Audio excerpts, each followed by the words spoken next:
Current எலக்ட்ரிசிட்டியோட lecture 5ல நம்ம இருக்கோம். So இன்னைக்கு நம்ம பேச போற டாபிக் மெஷரிங் இன்ஸ்ட்ருமெண்ட்ஸ். மெஷரிங் இன்ஸ்ட்ருமெண்ட்ஸ்ல முதல்ல நீங்க கத்துக்க போறது வீட்ஸ்டோன் பிரிட்ஜ். வீட்ஸ்டோன் பிரிட்ஜ்னாலே உனக்கு என்ன ஞாபகம் வரும்? ஆக்சுவலா கெப்பாசிட்டர்லயும் ஒரு வீட்ஸ்டோன் கான்செப்ட் படிச்சோம், ரெசிஸ்டாரோட சீரீஸ் அண்ட் பேரலல்லையும் படிச்சோம். வீட்ஸ்டோன்னாலே உங்களுக்கு டக்குன்னு ஞாபகம் வர வேண்டியது P by Q equal to R by S. சில புக்ல R1/R2 ஈக்குவல் டு R3/R4ன்னு கூட எழுதுறாங்க. நம்ம விருப்பம் தான். ஆனால் PQ அப்படின்னா தப்பு பண்ண மாட்டோம்னு எனக்கு ஒரு நம்பிக்கை, அதனால PQRSன்னு நான் வச்சிருக்கேன். P by Qவும் R by Sவும் ஈக்குவலா இருந்ததுன்னா G வழியா போற கரண்ட் 0 ஆயிடும். அதனால இந்த பிரிட்ஜ் பேலன்ஸ் ஆயிடும். ரைட்டா? சார் அந்த டெரிவேஷனை கொஞ்சம் ஃபாஸ்டா போட்டு காமிங்களேன். ரொம்ப சிம்பிளா போட்டு காமிச்சிடுறேன் பாரு. முதல்ல வீட்ஸ்டோனோட சர்க்கியூட், இதுக்கு மட்டும் தனியா ஒரு மார்க். இங்க ஒரு ரெசிஸ்டார், இங்க ஒரு ரெசிஸ்டார், இங்க ஒரு ரெசிஸ்டார், இங்க ஒரு ரெசிஸ்டார், இங்க ஒரு கேல்வனாமீட்டர். இப்படிதான் அந்த சர்க்கியூட்டை டிரா பண்ணணும். எப்பவுமே இங்க இருந்து போகும்போது லெஃப்ட்ல P கொடுங்க, ரைட்ல Q கொடுங்க, கீழே லெஃப்ட்ல R கொடுங்க, S கொடுங்க. இந்த இடம் மாறக்கூடாது. ரைட்டா? PQRS இது எப்பவுமே அங்கேயே தான் இருக்கணும். ஒரு பேட்டரியோட ஒரு கீயோட கனெக்ட் பண்ணிருங்க. எப்பவுமே ஸ்மார்ட்டா எப்படி ஆன்சர் பண்ணணும் அப்படின்னா ஒரு டயக்ராம் டிரா பண்ணணும். டயக்ராமை பத்தி கதை சொல்லணும். PQRS 4 resistor connected to the bridge form. அங்கிருந்து நம்ம ABCDன்னு 4 பாயிண்ட்டை கன்சிடர் பண்ணிக்கிறோம். இதுல இந்த பேட்டரியை எங்க கனெக்ட் பண்ணணும்னு சொல்லுங்க. Between A and C, between A and C. ரொம்ப ஷார்ப்பா இருங்க, கொஞ்சம் ஃபாஸ்டா போற மாதிரி தான் நிறுத்திடுங்க. பேட்டரி ஏக்கும் சிக்கும் நடுவில் கனெக்ட் பண்ணிருக்கேன். இந்த வார்த்தை எங்க எழுதணும்? The battery is connected between point A and C. galvanometer between B and D. galvanometer B க்கும் D க்கும் கனெக்ட் பண்ணிருக்கேன். இப்போ நம்ம கரண்ட்டை பிரிக்கணும். வழக்கம் போல கரண்ட்டை பிரிக்கிற வித்தை உங்களுக்கு தெரியும். பேட்டரியில இருந்து போற கரண்ட் ஐயா இருந்தா ஜங்ஷன் வந்த பிறகு மேல I1 ஆவும் கீழே I2 ஆவும் பிரியுது. ஆமா சார். ஜங்ஷன் B போன பிறகு I3 ஆவும் கேல்வனாமீட்டருக்கு போறதுனால IG ஆவும் பிரியுது. இந்த ஐஜியும் இந்த I2வும் ஒன்னா சேர்ந்து I4 எஸ்க்கு போகுது. I3யும் I4ம் ஒன்னா வந்து திரும்ப ஐயாவே அவங்க வீட்டுக்கு வந்துருது. இப்படிதான் கரண்ட்டை நீங்க பிரிக்கணும். கரண்ட்டை பிரிச்சிங்களா? ஸோ கரண்ட்டை பிரிச்சதும் இங்க கிர்ச்சாஃபோட ஃபர்ஸ்ட் லா அப்ளை பண்ணணும், கிர்ச்சாஃபோட செகண்ட் லா அப்ளை பண்ணணும். எல்லாரும் ஜங்ஷன் B பாருங்க, B பாரு, ஜங்ஷன் B இதோ இருக்கு பாருங்க. ஜங்ஷன் Bல உள்ள போற கரண்ட் தான் வெளியில வரும். இதான் ஃபர்ஸ்ட் லா இல்ல?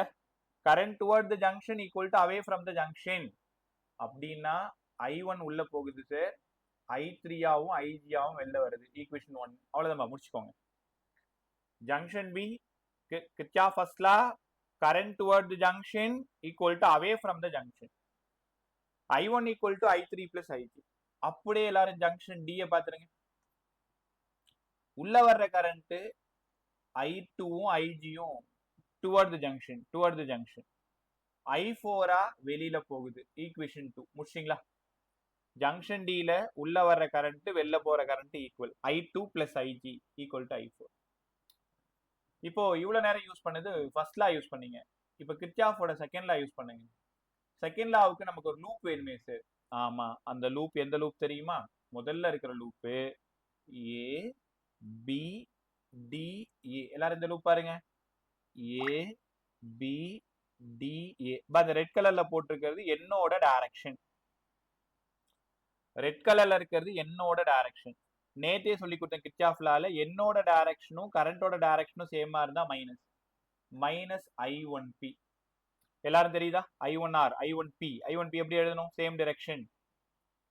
இதுக்குள்ளார ஒரு ரெசிஸ்டார் இருக்கும் G, கேல்வனாமீட்டர் ரெசிஸ்டன்ஸ்.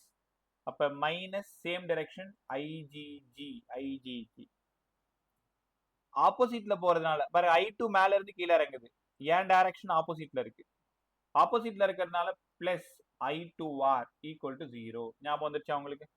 இப்படிதான் எழுதும். I1P minus IGG plus I2R equal to 0. சரி, இந்த ஃபார்மை மாத்தணுமே. I1P plus IGG equal to I2R. என்ன புரிஞ்சுக்கிட்டீங்க? ஈக்குவேஷன் 3. இந்த ரெண்டு மைனஸையும் அந்த பக்கம் கொண்டு போயிட்டேன். அப்போ ப்ளஸ் ஆயிடுச்சு. I1P plus IgG equal to I2R. கற்றுக்கிட்டீங்களா? ஸோ இந்த இடத்துல 3 ஈக்குவேஷனை முதல்ல எழுதி முடிக்கணும். அடுத்தது இருக்கிறதுலே ரொம்ப இம்பார்ட்டன்ட் 4வது ஈக்குவேஷன் தான். 4வது ஈக்குவேஷன் எப்படி சார் எழுதுறது? ஒரே நிமிஷம்.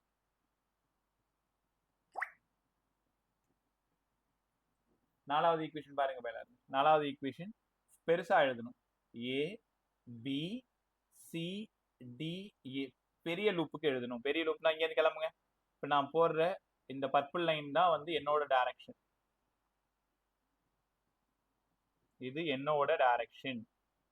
கத்துக்கிட்டீங்களா? என்னோட டைரக்ஷன். வழக்கம் போல I1P கொஞ்சம் மேலே ஏற்றிக்கிறேன். மைனஸ் I1P கரெக்டா? I1P ஆமா sir, same direction I1P. I3Q minus I3Q தெரியுதா? Same direction minus I3Q minus I3Q. இங்க ஆப்போசிட்ல இருக்கு பாருங்களேன். I4ம் என்னோட direction opposite plus I4S plus I4S. அதே மாதிரி I2வும் என்னோட டைரக்ஷன் ஆப்போசிட். I2வும் என்னோட direction opposite plus I2R equal to 0. முதல்ல டயக்ராம்ல இருந்து இந்த 4 ஈக்குவேஷன் எழுதிட்டாலே நீங்க 3 மார்க்கை வாங்கிட்டீங்க. அதுக்கப்புறமா இதை கொஞ்சம் கொஞ்சமா நம்ம வேலை பார்க்கணும். இந்த ஈக்குவேஷன் இருக்கு இல்லையா? இந்த ஈக்குவேஷன்ல அந்த பக்கம் எடுத்துட்டு போயிடுங்க. I1P plus I3Q equal to I4S plus I2R. இது ஈக்குவேஷன் 4. நல்லா இருந்துச்சா? முதல்ல இந்த 4 ஈக்குவேஷனை எழுத பழகணும். ஃபர்ஸ்ட் செகண்ட் ஈஸியா எழுதிடுவீங்க ஜங்ஷன் பார்த்துட்டு. தேர்டு ABDAவுக்கு எழுதணும். ஃபோர்த்து ABCDAவுக்கு எழுதணும். எழுதிட்டீங்களா? இப்போ அடுத்தது sir, at balancing condition. At balancing condition by இந்த வார்த்தை நீங்க கண்டிப்பா அங்க எழுதணும். இங்க இருந்து அடுத்த 2 மார்க் ஸ்டார்ட் ஆகுது.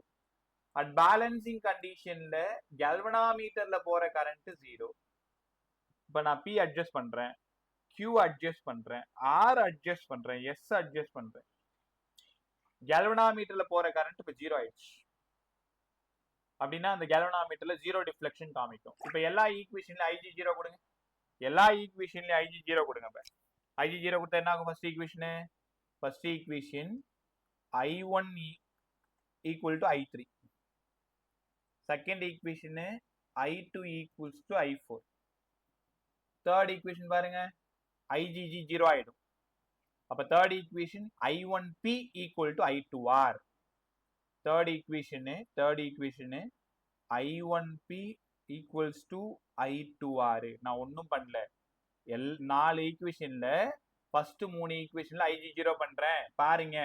I1 equal to I3, I2 equal to I4. IG 0 ஆயிடுச்சு, செத்து போயிடுச்சு. அப்ப இங்க I1P பிளஸ் IgG அது ஃபுல்லா 0 ஆயிட்டு ஈக்குவல்ஸ் டு I2R. இப்போ எல்லாத்தையும் எடுத்துட்டு வந்துட்டேன்னா முடிஞ்சது.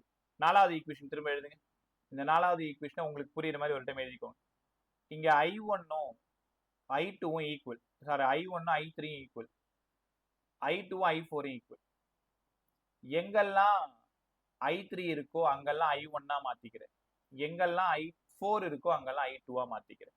அப்ப ஈக்குவேஷன் 4 நான் கொஞ்சம் ரீஅரேஞ்ச் பண்ணிக்கிறேன். எல்லாரும் பாருங்க, 4 பாருங்க. I1P பிளஸ் I3Q, அதனால I1Q. ஏன் சார்? ஏன்னா I1ம் I3யும் ஈக்குவல் தோ கண்டுபிடிச்சு வச்சிருக்கீங்க. Equals to I2R plus I2S. I4க்கு பதிலா I2, I2R அப்படியே தான் இருக்கு. I4க்கு பதிலா I2 மாத்திக்கிட்டா S. இப்போ என்ன பண்ணணும்? காமன் டேர்ம் தூக்கி வெளில போடணும். அவ்வளவுதான், முடிச்சாச்சு கொஸ்டின். I1 வெளியில எடுத்துட்டோம் அப்படின்னா P பிளஸ் Q, I2 வெளியில எடுத்துட்டோம் அப்படின்னா R plus S. Equation 5, equation 6. 6 5ஆல டிவைட் பண்ணுங்க. I1P plus Q by I1P. I2R plus S by I2R. 6 5ஆல டிவைட் பண்ணிட்டேன். I2 போய் சேர்ந்துருச்சு, I1 போய் சேர்ந்துருச்சு. முடிஞ்சுதா? அடுத்து இந்த ரெண்டே step. P plus Q by P. இதை இப்படி எழுதலாமா பாருங்க. பை இது 1 கிராஸ் மல்டிப்ளை பண்ணா அதே ஆன்சர் வந்துடும். 1 plus Q by P, 1 plus S by R. சரிதானா? இந்த பிளஸ் 1 மைனஸ் 1 அந்த பக்கம் போனா 0 ஆயிடும். பட் டைரக்டா அப்படி கேன்சல் பண்ணக்கூடாது. இந்த 1 அந்த பக்கம் போனா -1. கரெக்ட் தானே? ஏன்னா அடிஷன்ல இருக்கு. அடிஷன்ல உங்களுக்கு 0 ஆயிடும், அது 2 கேன்சல் ஆயிடும் சொல்றதுக்காக நான் அடிச்சு காட்டினேன். திருப்பி போட்டீங்கன்னா உங்களுக்கு பிடிச்ச P by Q equal to R by S வந்துருச்சு பாருங்க. இப்ப P by Qவும் R by S'ம் ஈக்குவலா இருந்தா என்ன ஆகும்? கல்வனாமீட்டரோட கரண்ட் 0 ஆயிடும். கல்வனாமீட்டர் ஷோஸ் 0 டிஃப்ளெக்ஷன். அதனால தான் நம்ம இந்த ரெசிஸ்டார் சம் போடும் பொழுது Pயும் Qவும் Rயும் S'ம் டிவைட் பண்ணும்போது ஈக்குவலா இருந்தா நடுவுல இருக்கிற இந்த ரெசிஸ்டாரை அடிச்சிடணும் அப்படின்னு சொல்லி கொடுத்தேன். ஏன் அடிச்சிடணும்? ஏன் அடிச்சிடணும்னா அங்க போற கல்வனாமீட்டர்ல போகக்கூடிய கரண்ட் 0, அந்த ரெசிஸ்டார்ல போற கரண்ட் 0. இப்ப நமக்கு எப்படி சுவாசிக்கிறதுக்கு காத்து வேணுமோ, ஆக்சிஜன் வேணுமோ, அந்த மாதிரி ரெசிஸ்டாருக்கு கரண்ட் வேணும். இப்ப இந்த ரெசிஸ்டாருக்கு கரண்ட் போகலன்னா அந்த ரெசிஸ்டார் இருந்தும் பிரயோஜனம் இல்லை, அவ்வளவுதான். அப்ப இது ரெண்டும் சீரிஸ், இது ரெண்டும் சீரிஸ், தென் பேரலல். இதே ஃபார்மை தான் உங்களுக்கு கொஞ்சம் மாத்தி காமிச்சிருந்தேன். 5 ரெசிஸ்டார் எங்கெல்லாம் பாக்குறீங்களோ அங்கெல்லாம் உங்களுக்கு வீட்ஸ்டோன் ஞாபகம் வரணும். இங்க ஒரு ரெசிஸ்டார் போட்டுக்கிட்டோம், இங்க ஒரு ரெசிஸ்டார் போட்டுக்கிட்டோம், ஞாபகம் இருக்கா? இத Pன்னு எடுத்துக்கணும், இத Qன்னு எடுத்துக்கணும், இத Rன்னு எடுத்துக்கணும், இது Sன்னு எடுத்துக்கணும். டிவைட் பண்ணி பாருங்க, டிவைட் பண்ணி பாருங்க. சேமா இருந்தா நடுவுல இருக்கிற இந்த ரெசிஸ்டார் போயிடும். தென் P and Q series, R and S series, ரெண்டு ஆன்சரும் பேரலல்னு கத்து கொடுத்தேன். ரைட்டா? நைட்டே உட்காந்து இந்த டெரிவேஷனை ஒரு டைம் ட்ரை பண்ணி பாரு, பெரிய பிரமாதம்லாம் கிடையாது. உன் விருப்பம் தான், எப்படி வேணாலும் எழுதலாம். நான் ஏபிசிடின்னு கொடுத்தேன், நீ என்ன வேணாலும் கொடுத்துக்கோ. டயக்ராம் நல்லா போடு, டயக்ராம்ல இருக்கிற மாதிரி ஈக்குவேஷன் எழுது. பேட்டரியில இருந்து ஐ கரண்ட் போற மாதிரி காமிங்க. ஜங்ஷன் ஏ வந்த பிறகு ரெண்டா பிரிங்க, மேல I1 கீழே I2. கேல்வனாமீட்டருக்கு மட்டும் கண்டிப்பா IG வர்ற மாதிரி பாத்துக்கோங்க. அங்க I3, கீழ இருந்து போறது I4. ஜங்ஷன் பில உள்ள போற கரண்ட் தான் வெளில வரும், ஜங்ஷன் டில உள்ள போற கரண்ட் தான் வெளில வரும். கிர்ச்சாஃபோட ஃபர்ஸ்ட் லா, அது ஈஸியா எழுதிடுவீங்க. செகண்ட் லாவில் ஃபர்ஸ்ட் லூப்புக்கு எழுதுங்க. சேம் டைரக்ஷன் போட்டா வேற ரெட் லைன் போட்டிருக்கல, இப்ப பிங்க்ல டிரா பண்றேன். சரி, இது பேர் என்ன, பர்பிளா? இப்ப போட்டிருக்கிறது என்னோட டைரக்ஷன். என்னோட டைரக்ஷனும் கரண்டோட டைரக்ஷனும் சேமா இருந்தா minus I1P minus IgG opposite plus I2R equal to 0. அதுக்கப்புறமா பெரிய லூப்புக்கு எழுதுங்க, ABCDAவுக்கு எழுதுங்க, அதே மாதிரி எழுதுங்க. I1P minus, I3Q minus, I4S plus, I2R plus. 4 equation எழுத முடிச்சுட்டு பேலன்சிங் கண்டிஷன்ல IG 0 கொடுங்க. ஃபர்ஸ்ட் 3 ஈக்குவேஷன்ல IG இருக்கு, 0 கொடுத்த பிறகு I1 equal to I3, I2 equal to I4, I1P equal to I2R. 4வது ஈக்குவேஷனை ரீஅரேஞ்ச் பண்ணிக்கோங்க. I3 எல்லாம் I1 மாத்திக்கோங்க, I1 காமனா வெளில எடுங்க. அதுக்கப்புறம் ஈக்குவேஷன் 5ஆல டிவைட் பண்ணுங்க. அதுக்கப்புறமா 1 plus Q by P equal to 1 plus S by Rன்னு மாத்துங்க. ஃபைனலா நீங்க தேடி வந்தது P by Q equal to R by S. Second லெசனை பொறுத்த வரைக்கும் டெரிவேஷன் சம்னா இந்த சம் எல்லாருக்கும் ஞாபகம் வரும், இந்த கொஸ்டின் ஞாபகம் வரும். பட் ப்ராப்ளம் ரொம்ப இம்பார்ட்டன்ட். P பை Qவும் R பை S'ம் ஈக்குவலா இருக்கணும். உங்களுக்கு புரியறதுக்காக நான் PQRSன்னு போட்டிருக்கேன். நீங்க படிச்ச புக்ல R1, R2, R3, R4ன்னு இருக்கலாம், எப்படி வேணாலும் இருக்கலாம். எப்படி இருந்தாலும் டயக்ராமுக்கு தகுந்த மாதிரி தான் எக்ஸ்பிரஷனை நீங்க ஈக்குவேஷனை நீங்க எழுதணும். எழுதுருவீங்களா? ஒன்றும் பிரச்சனை இல்லை. இதோட தம்பி தான் மீட்டர் பிரிட்ஜ். போயிடலாமா? ஸோ வீட்ஸ்டோன் எல்லாருக்கும் புரிஞ்சிருக்கும் நம்புறேன். அங்கிருந்து போறது meter bridge. Harjita, good evening. Good evening sir. Right bye. So class கவனிங்க எல்லாருமே. மீட்டர் பிரிட்ஜ், வீட்ஸ்டோன் பிரிட்ஜும் மீட்டர் பிரிட்ஜும் பக்கத்து வீட்டுக்காரன் நினைச்சுக்கோ, இல்லைன்னா ஃப்ரெண்ட்ஸ் ஞாபகம் வச்சுக்கோ, இல்லை அண்ணன் தம்பி, அக்கா தங்கச்சி, மாமா மச்சான், எப்படி வேணாலும் ஞாபகம் வச்சுக்கோங்க. இந்த ரெண்டு பேருமே ஒரே ஆள் தான். அப்ளிகேஷன் ஆஃப் வீட்ஸ்டோன் பிரிட்ஜ் தான் மீட்டர் பிரிட்ஜ்.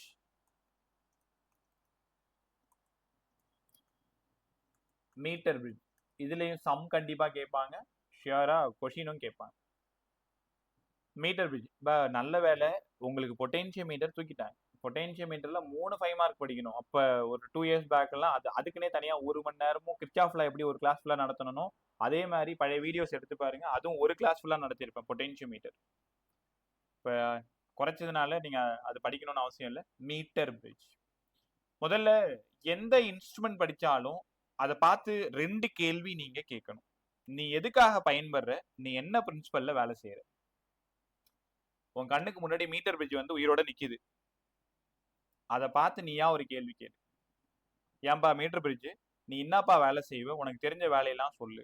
பதிலுக்கு அது சொல்லுது, என்னால தெரியாத ரெசிஸ்டன்ஸை தெரியாத ரெசிஸ்டன்ஸை கண்டுபிடிக்க முடியும். To find unknown resistance. யாரை வச்சு கண்டுபிடிக்க முடியும்? With help of known resistance. Known resistance. பா உன் ஃப்ரெண்ட் எனக்கு தெரியாது, ஆனா உன்ன தெரியும். நீ நான் பார்க்கும்போது இன்ட்ரோ கொடுக்குற, சரி இவங்க தான் சரி என் ஃப்ரெண்டு. அப்ப தெரியாத ஒரு ஆளை ஒன்ன வச்சு நான் தெரிஞ்சுக்கிறேன். மீட்டர் பிரிட்ஜை பார்த்து ஒரு கேள்வி கேட்டுட்டீங்க, என்னப்பா நீ பண்ணுவ? என்னால அன்னோன் ரெசிஸ்டன்ஸை கண்டுபிடிக்க முடியும் with help of known resistance. இவ்வளோ பெருசா இருந்துகிட்டு நீ ஒரு வேலை தான் செய்வியான்னு கேட்டா அதுக்கு கோவம் வந்துடும். இல்ல, என்னால ஸ்பெசிபிக் ரெசிஸ்டன்ஸை கூட கண்டுபிடிக்க முடியும். To find the specific resistance. இதோட இன்னொரு பேரு தான் ரெசிஸ்டிவிட்டி. அப்ப இது ரெண்டு பதில் உங்களை பார்த்து சொல்லிடுச்சு. என்னால அன்னோன் ரெசிஸ்டன்ஸை கண்டுபிடிக்க முடியும், ஸ்பெசிபிக் ரெசிஸ்டன்ஸை கண்டுபிடிக்க முடியும். நீங்க நினைக்கிற மாதிரி நான் ஒர்த்து தான் அப்படின்னு உங்களை பார்த்து சொல்லிடுச்சு. நீ ரெண்டாவது கேள்வி கேட்கிற, நீ என்ன பிரின்சிபல்ல வேலை செய்யற? மீட்டர் பிரிட்ஜ் பார்த்துட்டு அதோட வேலை தெரிஞ்சு போச்சு. என்ன பிரின்சிபல்னா, எங்க அண்ணனோட பிரின்சிபல்ல தான் நான் வேலை செய்யறேன். Wheatstone bridge. இப்போ என்னோட பிரின்சிபல் பார்த்தீங்கன்னா வீட்ஸ்டோன் பிரிட்ஜ். வீட்ஸ்டோன் பிரிட்ஜில் தான் நான் இந்த வேலையை நான் செய்ய போறேன். ரைட்டா? ஸோ எப்பவுமே ஒரு இன்ஸ்ட்ருமெண்ட்டை பார்த்தீங்கன்னாலே நீங்க ரெண்டு கேள்வி கேட்கணும். எந்த இன்ஸ்ட்ருமெண்ட்டை பார்த்தாலும் ரெண்டு கேள்வி கேட்கணும். நீ என்ன வேலை செய்யற, என்ன பிரின்சிபல்ல வேலை செய்யற. இப்போ உன் தலைக்கு மேல ஃபேன் ஓடிட்டு இருக்கு, அந்த ஃபேனை பார்த்து ரெண்டு கேள்வி கேளு. நீ என்ன வேலை செய்யற, என்ன பிரின்சிபல்ல நீ வேலை செய்யற, அவ்வளவுதான். எல்லா இன்ஸ்ட்ருமெண்ட்டுமே இந்த ரெண்டு கேள்விக்கு பதில் சொல்லும். நீ பிசிக்ஸ் புரிஞ்சிருந்தா. உங்க வீட்டுல கிரைண்டர்ல மாவு ஓடிட்டு இருக்கு, மிக்சியில சட்னி ஓடிட்டு இருக்கு, அவங்களெல்லாம் பார்த்து ரெண்டு கேள்வி கேளு. என்ன வேலை பண்றீங்க, என்ன பிரின்சிபல்ல வேலை பண்றீங்க, கண்டிப்பா அதுக்கான பதில் உங்களுக்கு கிடைக்கும். யாரும் அதை ஆர்வமா கேட்கறது இல்லை, அதனால அப்படியே விட்டுட்டோம் நம்ம. Wheatstone bridge. அப்ப மீட்டர் பிரிட்ஜோட அப்ளிகேஷன் பிரின்சிபல் யார் அப்படின்னா வீட்ஸ்டோன் பிரிட்ஜ். சரிங்க சார், புரிஞ்சுக்கிட்டோம். டயக்ராம் ஏதாவது இருக்கா? ஆமா. ஒரு பெரிய உட்டன் போர்டு மாதிரி எடுத்துக்கோங்க. பெரிய உட்டன் போர்டு மாதிரி எடுத்துக்கோங்க. ஸ்கூல்ல நீங்க பார்த்துருப்பீங்க. பெரிய உட்டன் போர்டு மாதிரி எடுத்துக்கிறேன். இந்த உட்டன் போர்டில் 3 காப்பர் ஸ்ட்ரிப். காப்பர் ஸ்ட்ரிப்னா காப்பரால் ஆன பட்டை, ஒரு மாதிரி பட்டையா காப்பர் ஸ்ட்ரிப். இங்க ஒரு ஸ்ட்ரிப் எடுத்துக்கிறேன், இங்க ஒரு ஸ்ட்ரிப் எடுத்துக்கிறேன், இங்க ஒரு ஸ்ட்ரிப் எடுத்துக்கிறேன். நீங்க எக்ஸாம்ல டயக்ராம் காட்டும் பொழுது இந்த இந்த லைன், இந்த பர்பிள் லைனை காட்ட தேவையில்லை, இந்த பாக்ஸை காட்ட தேவையில்லை. உனக்கு புரியணுமேன்றதுக்காக ஒரு உட்டன் பாக்ஸ்ல வந்து நான் 3 காப்பர் ஸ்ட்ரிப் அட்டாச் பண்ணியிருக்கேன் அப்படின்னு சொல்றேன். இங்க கேப் 1, கேப் 2ன்னு 2 கேப் எடுத்துக்கிட்டேன். இந்த பாயிண்ட் தான் ஏ, இந்த பாயிண்ட் தான் சி, இவன் தான் பி.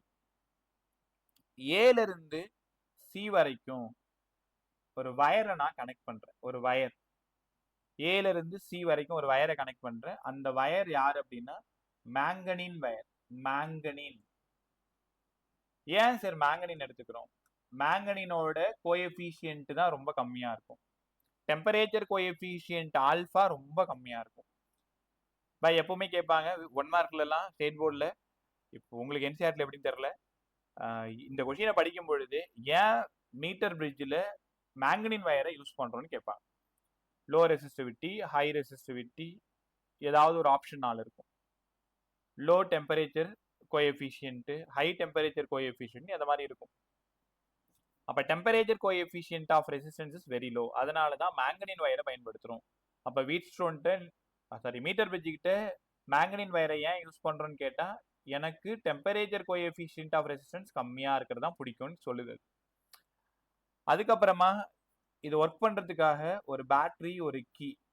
இது உங்க புக்ல எல்சின்னு போட்டிருப்பாங்க. அப்படின்னா லெக்லாஞ்சி செல். லெக்லாஞ்சி செல், பேட்டரி எதை போட்டாலும் அது நல்லா வேலை செய்யும். அங்கிருந்து பிக்கு வாங்க. கேப் 1ல உனக்கு தெரிஞ்ச ரெசிஸ்டன்ஸ் பி. கேப் 2ல உனக்கு தெரியாத ரெசிஸ்டன்ஸ் கியூ. அப்ப கேப் 1ல நோன் ரெசிஸ்டன்ஸ் எடுத்துக்கிறேன், கேப் 2ல அன்னோன் ரெசிஸ்டன்ஸ் எடுத்துக்கிறேன். அன்னோன்றதை மீன் பண்றதுக்கு ரெட் கலர்ல காமிச்சிருக்கேன். கேப் 1ல நோன் ரெசிஸ்டன்ஸ், கேப் 2ல அன்னோன் ரெசிஸ்டன்ஸ்.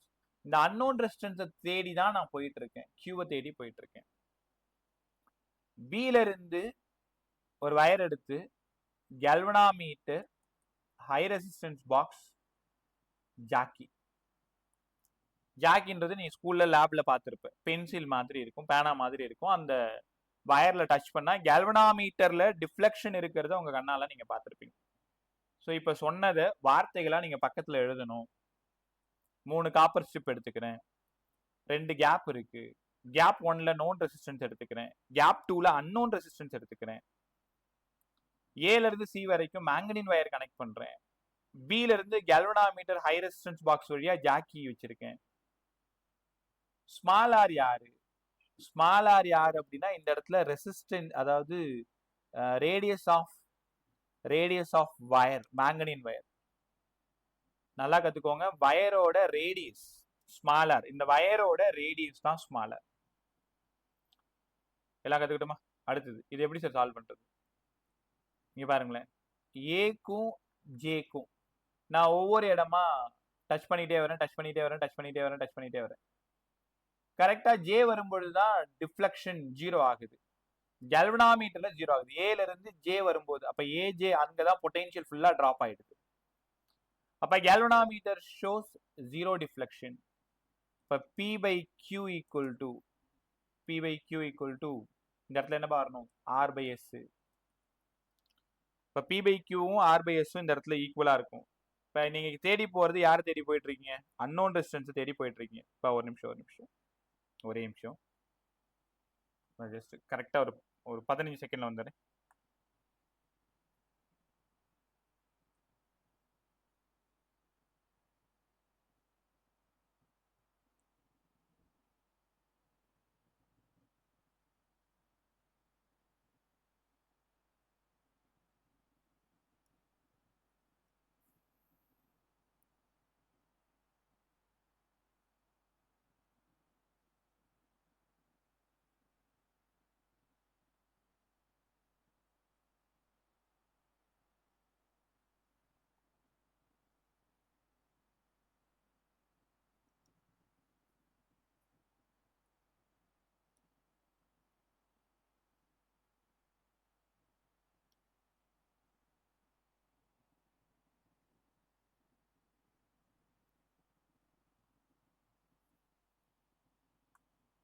ரைட், ஸோ முடிஞ்சிருச்சு. ஒரு சின்ன வேலை கவனமா கவனி.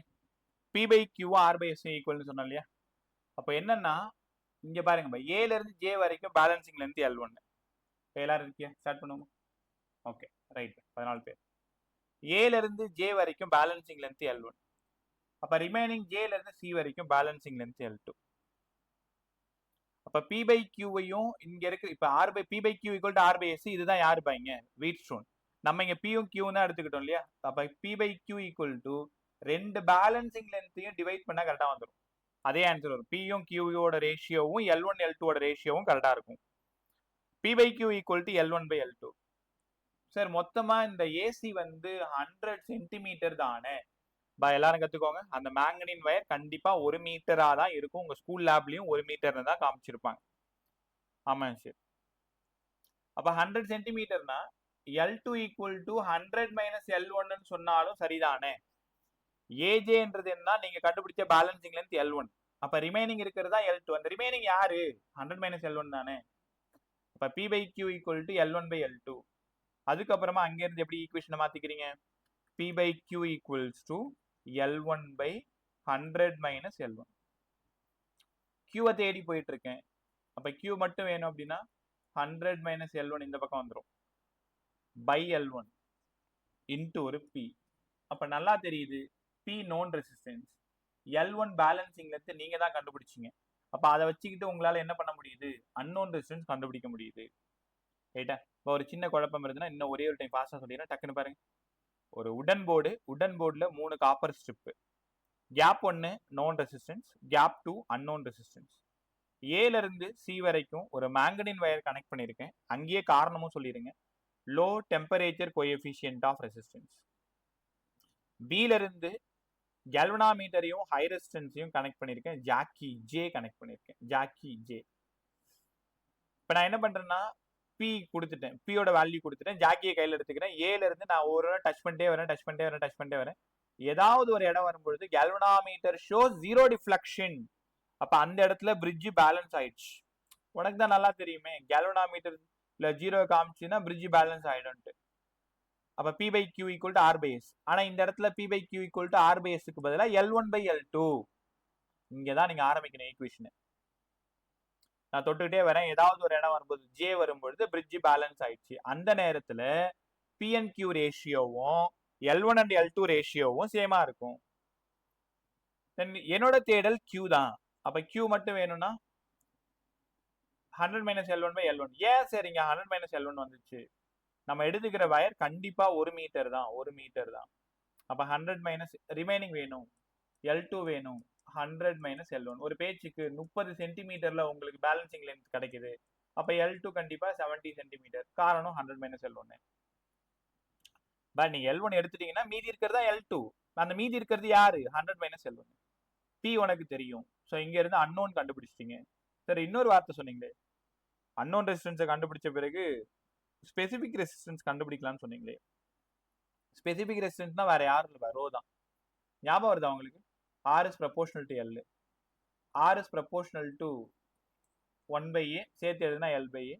R equals to rho L by A ன்னு லாஸ்ட் 2-3 கிளாஸ் முன்னாடி கத்துக்கிட்டீங்க. ரோ மட்டும் வேணும்னா RA by L. இந்த ரோ மட்டும் வேணும்னா RA by L. இந்த ரோ தான் உனக்கு பிடிச்சா ஸ்பெசிபிக் ரெசிஸ்டன்ஸ், இல்லைன்னா ரெசிஸ்டிவிட்டி. ரெசிஸ்டன்ஸும் ரெசிஸ்டிவிட்டியும் ஒண்ணுதான். எப்ப? 1 மீட்டர் லென்த்ல 1 மீட்டர் ஸ்கொயர் ஏரியாவில். உங்களுக்கு தெரியுமா, ஜென்ரலா சொன்னா ரெசிஸ்டன்ஸ், நிறைய சொன்னா ரெசிஸ்டன்ஸ். ஸ்பெசிபிக்கா 1 மீட்டர் லென்த்ல 1 மீட்டர் ஸ்கொயர் ஏரியாவில் எவ்வளோ ரெசிஸ்டன்ஸ் ஆஃபர் ஆகும்னு சொல்றீங்களோ அதுதான் ரெசிஸ்டிவிட்டி. 12th பசங்கன்னு மொத்தமா சொல்றது ரெசிஸ்டன்ஸ், உன் கிளாஸை மட்டும் சொல்றது ரெசிஸ்டிவிட்டி. உங்களால புரிஞ்சுக்க முடியுதா? ஒரு 10 meter wire, 20 meter square area, இது யார்? Resistance. 1 meter length, 1 meter square area. The resistance offered per unit length per unit area அப்படின்னா அது ரெசிஸ்டிவிட்டி. வித்தியாசம் புரியுதா? ரெண்டும் ஒண்ணுதான், அளவுல வேறுபடுது. நிறைய இருந்தா resistance, per unit length per unit ஏரியாவா இருந்தா ரெசிஸ்டிவிட்டி. சரி, இங்க என்ன நம்ம பண்ண போறோம்? Rho equals to RA by L. இப்ப R தான் நமக்கு Q. ஏன் சார் Q போட்டீங்க? நான் என்ன பண்ணேன்? அன்னோன் ரெசிஸ்டன்ஸ் கண்டுபிடிச்சேன். அந்த அன்னோன் ரெசிஸ்டன்ஸ் தான் Q. அந்த Q எடுத்துட்டு வந்து இந்த Rக்கு பதிலா வச்சுக்கணும். உன் விருப்பம். நீ R யூஸ் பண்ணா R யூஸ் பண்ணிக்கோ. நான் வந்து அன்னோன் ரெசிஸ்டன்ஸ் Qன்னு சொல்லியிருக்கேன். உன் NCERTலயும் Qன்னு தான் காமிச்சிருப்பாங்க. QA by L. அப்ப QAக்கு பதிலா by R square by L. நீ யோசிச்சியா கொஞ்ச நேரத்துக்கு முன்னாடி நான் ஸ்மால் ஆர் சொன்னனே, radius of the manganin wire, அந்த எங்க யூஸ் ஆகுது பாருங்களேன். அப்ப ரெசிஸ்டிவிட்டியில சம் கேட்டாங்கன்னா rho equal to Q by R square by 1 meter. யாரை கேட்டு 1 மீட்டர் போட்டீங்க? L தானே போடணும். எப்பவுமே L 1 மீட்டர் தான், மறக்கவே மறக்காத.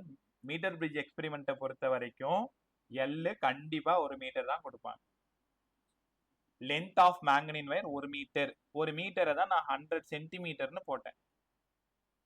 அப்ப இதோட கீழே எப்பயுமே அது ஒண்ணுதான் வரும் சம் போடும்போது. Q கண்டுபிடிச்சிருவீங்க, பை தெரியும், R தெரியும். R கண்டிப்பா மில்லிமீட்டர்ல தான் இருக்கும். 2 மில்லிமீட்டர். மில்லிமீட்டர் நீங்க மீட்டரா மாத்தணும். 2 × 10⁻³ மீட்டர்னு கத்துக்கணும். கத்துக்கிட்டீங்களா? இப்போ மீட்டர் பிரிட்ஜ் நைட்டே உட்காந்து நல்லா படிச்சுட்டு நோட்ஸ் வேணா சொல்லி சென்ட் பண்ணி விடுறேன், எப்படி படிக்கணும்ட்டு. பார்த்துக்கோ, உடனே பார்த்துக்கோ. வீட்ரோன் பிரிட்ஜ்ன்றதுனால P/Q = R/S, அதனால L1 by L2. L2க்கு பதிலாக 100 - L1. Q தான் தேவை. அதை வச்சுக்கிட்டு ஸ்பெசிபிக் ரெசிஸ்டன்ஸ் கண்டுபிடிக்கணும். சூப்பரா? இல்லை நைட் உட்காந்து செம்மையும் ட்ரை பண்ணி பாரு, தெரியலன்னா என்கிட்ட கேட்டுக்கோ. ரைட், 2 இன்ஸ்ட்ருமெண்ட்ஸையும் சூப்பரா முடிச்சிட்டோம் நம்ம. அதுக்கப்புறமா நம்ம பேச போறது பவர், எனர்ஜி, பல்பு. ஸோ 3 விஷயம் பேசிடுவோமா? நல்லா கத்துக்கோங்க. செகண்ட் ஹாஃப் ரொம்ப இம்பார்ட்டன்ட் கரண்ட் எலக்ட்ரிசிட்டியில. Ruthiba good evening ma'am. Marceline good evening ma'am. Good evening sir. Right, கத்துக்கோங்க. அடுத்தது heating effect of current. Heating effect of current இது நீங்க 10th இருந்து படிச்சது தான். ஹீட்டிங் எஃபெக்ட்னாலே உங்களுக்கு ஜூல்ஸ் தான் ஞாபகம் வரும். கேர்ஃபுல்லா கவனி. இது உங்க வீட்டில் இருக்கிற ஒரு ரெசிஸ்டர், ஒரே ரெசிஸ்டர். I கரண்ட் போகுது, T டைம்ல போகுது. Heating effect of current. இதுல எவ்வளோ ஹீட் டெவலப் ஆகும் உங்களுக்கு தெரியுமா? Power equal to work by டைம்னு 11th ஒர்க் எனர்ஜி பார்ல நீங்க படிச்சிருப்பீங்க. அங்கதான் இது ஆரம்பிக்கும், இல்லைன்னா 9th 10th படிச்சிருப்பீங்க. எல்லா ஊர்லயுமே ஒர்க்கும் எனர்ஜியும் ஒண்ணுதான். ஒர்க்கு எனர்ஜின்னு சொல்லிக்கோ, ஹீட் எனர்ஜின்னு கூட சொல்லிக்கோ. அப்ப ஹீட் வேணும்னா பவர் இன்டு டைம். மறக்காத, இது எப்படி வந்ததுன்னு பாரு. அப்ப ஹீட் வேணும்னா power into time. Amount of heat energy வேணும்னா product of power into time. என் கூட படிங்க, பவர் இன்டு டைம். பவருக்கு பதிலா விஐன்னு எங்களுக்கு தெரியும் சார். பவருக்கு பதிலா விஐ. ஆமா. அப்ப இனிமேல் ஹீட் என்னன்னு கேட்டாங்கன்னா நாங்க விஐடின்னு சொல்லணுமா? பவர் இன்டு டைம்னு சொல்லணும், விஐடின்னு சொல்லணும். விக்கு பதிலா ஐஆர்னு எங்களுக்கு தெரியும் தானே. அப்ப ஈக்குவேஷனை உடைச்சிருங்க. அப்ப அங்கிருந்து ஹெச் மட்டும் வேணும்னா ஐஆர், ஒரு ஐ ஒரு டி. அதனால ஐ ஸ்கொயர் ஆர் இன்டு டி. இந்த ஈக்குவேஷனையும் நாங்க பார்த்திருக்கோம் சார். ஐக்கு பதிலா வி பை ஆர்னு உனக்கு புரியும். So H equal to V square by R square into R into டின்னு கற்றுக்கணும். ஐ ஸ்கொயருக்கு பதிலாக V square by R square, R ஆரும் போயிடுச்சு. அப்போ H equal to V square by R into ஒரு T. H equal to V square by R into ஒரு T கற்றுக்கிட்டீங்களா? அப்போ எப்பெல்லாம் ஹீட் பற்றி பேசுகிறாங்களோ அப்பெல்லாம் உங்களுக்கு 4 ஈக்குவேஷன் ஞாபகம் வரணும். ஒரே நிமிஷம். இப்போ என்ன சிக்கல்னா, இந்த 4 ஈக்குவேஷன்ல ப்ராப்ளம் சால்விங்ல நாங்க எப்பப்ப யூஸ் பண்றது எங்களுக்கு தெரியாது சார். அதை கொஞ்சம் சொல்லி கொடுங்க. எப்பவுமே ஹீட் எனர்ஜியோட first equation power into time. ரெண்டாவது ஈக்குவேஷன் ஹீட் விஐடி. மூணாவது equation I square R into T. நாலாவது equation V square by R into T. இது எல்லாம் ஹீட் எனர்ஜியோடது. பட் ப்ராப்ளம் நாங்க எப்படி அப்ரோச் பண்றது? ஃபர்ஸ்ட்லயும் செகண்ட்லயும் டவுட் வராது. ஏன்னா டைரக்டா பவர் கொடுத்துட்டாங்க, டைரக்டா டைம் கொடுத்துட்டாங்க. டைம் ஹார்ல கொடுத்தாங்கன்னா கவனி, டைம் ஒரு வேளை ஹார்ல கொடுத்தாங்கன்னா செகண்ட்ல மாத்தி தான் சம்ம போடணும். அப்ப பவர் வாட்ல இருக்கான்னு பாத்துக்கோங்க. பவர் வந்து வாட்ல இருக்கான்னு பாத்துக்கோங்க. பவர் வாட்ல இருந்ததுன்னா கண்டிப்பா செகண்ட்ல மாத்தி தான் சம் போடணும். புரியுதா? Power equal to 100 what. அப்ப 10 மினிட் டைம்ல எவ்வளவு ஹீட் டெவலப் ஆகும்னு கேக்குறாங்க. 10 மினிட் செகண்ட்ல மாத்திக்கோங்க, 600 செகண்ட். அப்ப பவர் 100 இன்டு ஒரு 600 செகண்ட். அப்ப 6 இன்டு 10⁴ வாட் செகண்ட். இந்த வாட் செகண்ட் வேற யாரும் இல்ல, உனக்கு தெரிஞ்சவன் தான், ஜூல். Watt second joule. அப்ப 6 இன்டு 10⁴. நீங்க அப்படியே 10 ஒன்னே எல்லாம் என்ன பண்ணுவாங்க, அவசரத்துல 10 மினிட்ஸ் 10 வச்சிருவோம், 1000 ஆன்சர் வரும், ஆப்ஷன்ல இருக்கும். ப்ராப்ளம் சால்விங்ல நீ ரொம்ப ஷார்ப்பா இருக்கணும். எல்லா யூனிட்டும் எஸ்ஐல இருக்கான்னு பார்க்கணும். முதல்ல ஆப்ஷனை பார்க்கணும். ஆப்ஷன் முதல்ல எஸ்ஐல இருக்கா, அப்ப எஸ்ஐலே சம போடு. ஆப்ஷன் சிஜிஎஸ்ல இருக்கா, சிஜிஎஸ்ல சம போடுங்க. இல்ல லாஸ்ட் ஆன்சரை மாத்திக்கோங்க. அந்தந்த நேரத்துல உங்களோட மூளையை பயன்படுத்தி பார்த்துக்க வேண்டியதுதான். ரெண்டாவது ஈக்குவேஷன் டைரக்டா வி கொடுக்கலாம், ஐ கொடுக்கலாம், டி கொடுக்கலாம். அப்படியே சால்வ் பண்ணிட்டா முடிஞ்சு போச்சு. இப்ப ஃபர்ஸ்டும் செகண்டும் யாருக்குமே எந்த பிரச்சனையும் இல்லை. தேர்ட் ஈக்குவேஷனை எங்க யூஸ் பண்ணணும், ஃபோர்த் ஈக்குவேஷனை எங்க யூஸ் பண்ணணும்? பதில் சொல்லுங்க. சீரீஸ்ல இருந்தா யார் சேம், கரண்டா பொட்டன்ஷியலா? கரண்ட். அவ்வளவுதான். எங்கெல்லாம் நீங்க சீரீஸ் காம்பினேஷன் படிக்கிறீங்களோ அங்கெல்லாம் I square R into T use பண்ணணும். அப்ப in series combination H equal to I square R into T. அப்ப சீரீஸ்ல இருந்ததுன்னா I square R into T use பண்ணணும். அதே பேரலல்ல இருந்ததுன்னா V square by R into T. எங்கெல்லாம் பொட்டன்ஷியல் சேமா வருதோ அங்கெல்லாம் V square by R into T use பண்ணுங்க. எங்கெல்லாம் கரண்ட் சேமா வருதோ அங்கெல்லாம் I square R into T use பண்ணுங்க. இது சம்மா ஒரு 2-3 சம் பார்த்தா தான் உங்களுக்கு புரியும் எப்ப வந்து I square R into T use பண்ணணும், எப்ப வந்து V square by R into. இப்போ ஒரு விஷயம் யோசிக்கிறியா, ரெண்டு ஈக்குவேஷனையும் கொஞ்சம் நல்லா யோசிச்சு பாருங்களேன். H equal to I square R into T, H equal to V square by R into T. சரி, இங்கேனும் ஆர் டைரக்ட்லி ப்ரொபோர்ஷனலா இருக்கு. அப்ப நிறைய ரெசிஸ்டன்ஸ் இருந்தா நிறைய ஹீட் டெவலப் ஆகுமா? ஆமா. இங்கேனும் இன்வெர்ஸ்லி ப்ரொபோர்ஷனலா இருக்கு. நிறைய ரெசிஸ்டன்ஸ் இருந்தா ஹீட் கம்மியா இருக்கும். நாங்க எதை நம்புறது? அங்கதான் புத்திசாலித்தனமா அங்க கரண்ட் சேமா இருக்கா, பொட்டென்ஷியல் சேமா இருக்கான்னு பாரு. கரண்ட் சேமா இருந்தா, அதாவது சீரிஸ் காம்பினேஷனா இருந்தா ஹெச்சும் ஆரும் டைரக்ட்லி ப்ரொபோர்ஷனல். பொட்டென்ஷியல் சேமா இருந்தா இன்வெர்ஸ்லி ப்ரொபோர்ஷனல். இது ஒரு சம்மா உங்களுக்கு பார்த்தா தான் இன்னும் அந்த கிளாரிட்டி கிடைக்கும். இவ்வளவுதான்பா அந்த ஹீட்டோட ஈக்குவேஷன். அப்ப ஜூல்ஸ் லா ஆஃப் ஹீட்னு கேட்டாங்கன்னா, ஒரு ரெசிஸ்டார் வழியா ஐ கரண்ட் டி டைம்ல போனா அந்த ரெசிஸ்டார் சூடாகும். எவ்வளவு சார் சூடாகும்? பவர் இன்டு டைம் அளவுக்கு ஹீட் ஆகும். கத்துக்கிட்டீங்களா? இப்ப இவ்வளவு நேரம் நீங்க எனர்ஜி பத்தி பேசுனீங்கல்ல, இப்ப நீங்க ஹீட் எனர்ஜி பத்தி பேசுனீங்க, அதுக்கான யூனிட்டை தெளிவா சொல்லி கொடுத்துருப்போங்க. யூனிட் ஆஃப் எனர்ஜி இங்க சின்ன ஒரு தப்பு பண்ணுவீங்க, தப்பு பண்ணாம நீங்க பாத்துக்கணும். யூனிட் ஆஃப் எனர்ஜி, எனர்ஜி கேர்ஃபுல்லா கவனி. காலங்காலமா எனர்ஜிக்கு நீங்க படிக்கிறது ஜூல்னு படிக்கிறீங்க. எஸ்ஐ யூனிட்னாலே ஜூல் தான். ஜூலுக்கு ஈக்குவலா யார் சார் இருக்கா? Watt second. முதல்ல படியாது. வாட் செகண்டும் ஜூலும் ஒண்ணுதான். வாட் செகண்டும் ஜூலும் ஒண்ணுதான். படிச்சிங்களா? வேற மாதிரி சொல்லுங்க சார். பவருக்கு கிலோவாட்டு, டைமுக்கு ஹாரு. இதுக்கு பேரு பிராக்டிக்கல் யூனிட். Practical unit. ஒன்றும் இல்லை. கிளாஸ் முடிஞ்சு வேணாம், நாளைக்கு பகல்ல ஃப்ரீயா இருக்கும் பொழுது உங்கள்கிட்ட சொன்னா வம்பா போயிடும். உங்க வீட்டுக்கு ஃப்ரண்ட்ல இருக்கக்கூடிய அந்த மீட்டர் பாக்ஸ், ஒரு மீட்டர் பாக்ஸ்ல அந்த ரவுண்டா ஒன்று ஓடிட்டு இருக்கும் பார்த்துருக்கீங்களா? 2 பாக்ஸ் இருக்கும். ஒரு பாக்ஸ்ல வந்து கண்ணாடி மாதிரி இருக்கும், உள்ள ஒரு இது மாதிரி ஓடிட்டு இருக்கும்.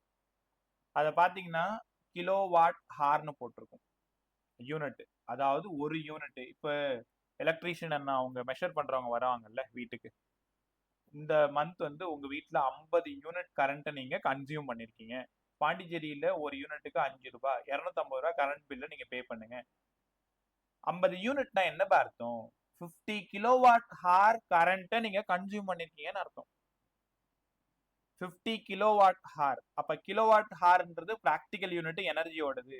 அவ்வளோ எனர்ஜி இருக்கக்கூடிய மின்சாரத்தை நீங்க இந்த மாசம் பயன்படுத்தி முடிச்சிருக்கீங்க. அப்ப அதுக்கான கரண்ட் பில்ல கட்டுங்க. அவங்க எல்லாம் ஒரு யூனிட்னு சொல்றாங்கல்ல, படிச்ச நீ என்ன பண்ணணும்? ஒரு யூனிட் இனிமேல் 1 கிலோவாட் ஆர்னு கத்துக்கணும். ஒரு யூனிட் தான் 1 கிலோவாட் ஆர். நம்ம வீட்டு மீட்டர் பாக்ஸ்ல ஃப்ரண்ட்ல அந்த இடத்துல கிலோவாட் ஆர்னு போட்டிருக்கோம். சரி, புரிஞ்சிருச்சு. ஆனா கொஸ்டின்ல கிலோவாட் ஆர்னு கொடுத்தாங்கன்னா நாங்க அப்படியே சம் போடக்கூடாது, அது எஸ்ஐ யூனிட்ல மாத்தில போடணும். ஒரு கிலோவாட் ஆர்ன்றது எத்தனை ஜூலு? எப்படி கன்வெர்ட் பண்றேன்னு பாருங்க. ஒரு கிலோவுக்கு 10⁻³ வாட். ஒரு ஹாருக்கு 3600 செகண்ட். 10⁻³ 36 × 10⁵ watt second. ஆமா சார், வாட் செகண்ட் தான் ஜூல்னு எங்களுக்கு தெரியும். கேர்ஃபுல்லா இருக்கணும். 10 கிலோவாட் ஹார்னு உன் கொஸ்டின் பேப்பர்ல இருக்கும். நீ உடனே போய் 10 மல்டிப்ளை பண்றது ரொம்ப ஜாலியா இருக்கும். அப்ப 10ன்னு வச்சு அப்படியே சம்ம போட்டுறாரு. 10 கிலோவாட் ஹார்னா என்ன மீனிங்? 10 × 36 × 10⁵ ஜூலு.